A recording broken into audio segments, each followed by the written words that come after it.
If you followed resurrection apologetics in the last half decade or so, you know that my dearest friend Paul from the YouTube channel Paulogia has been absolutely crushing it with his naturalistic minimal witnesses explanation for the resurrection of Jesus and the founding of the Christian church.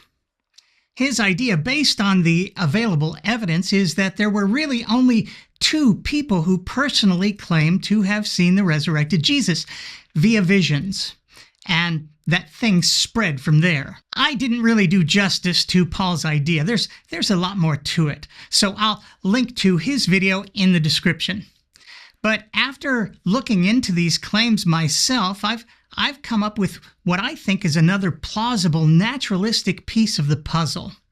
And my idea includes or grants the reality of both the empty tomb, which is not a part of the minimal facts apologetic many Christians embrace, and concedes that Joseph of Arimathea was a real person who really did take the body of Jesus and place it in his garden tomb. In fact, including those two pieces of the puzzle makes my idea the simplest possible explanation for why those first people at the tomb that Sunday morning began to think that Jesus had risen from the dead.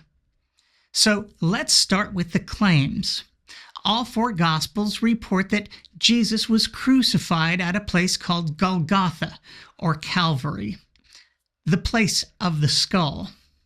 3 of the 4 Gospels agree that there was darkness over the land for 3 hours prior to the death of Jesus. All 4 Gospels then agree that Joseph of Arimathea, a member of the Sanhedrin, went to Pilate, who then allowed Joseph to take the body of Jesus and place it in his garden tomb.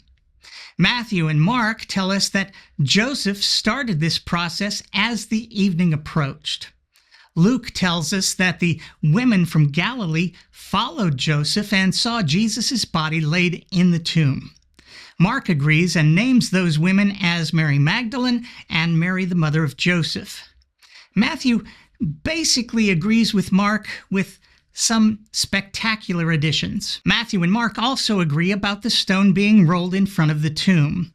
Luke and John don't mention that stone when talking about the burial, but all of the Gospels mention the stone being rolled or taken away when the various people came to the tomb early Sunday morning.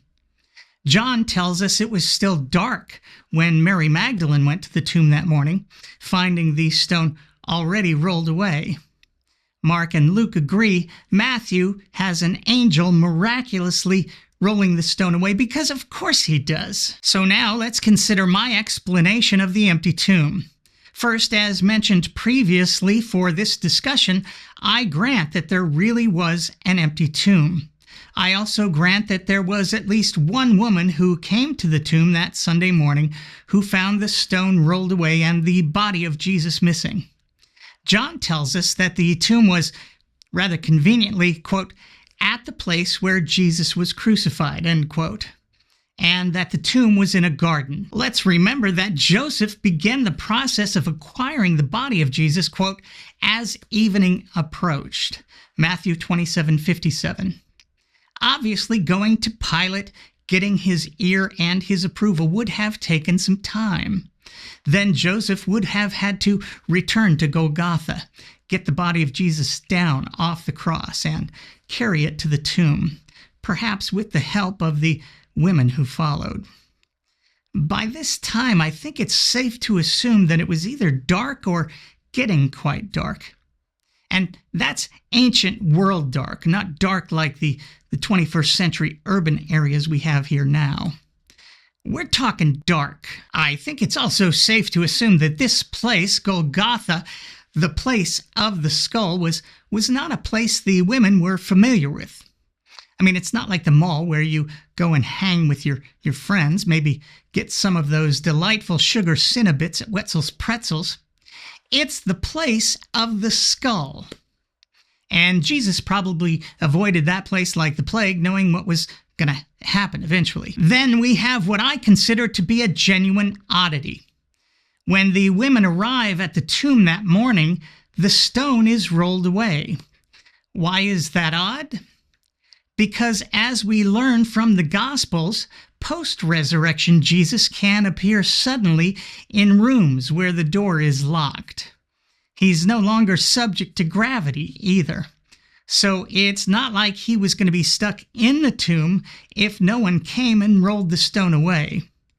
He didn't need that done. At that point, he was a magical being, a god with magical powers. So we have the women returning that morning, some 36 hours later, to an unfamiliar place in the dark, according to John, which they had only been to once before.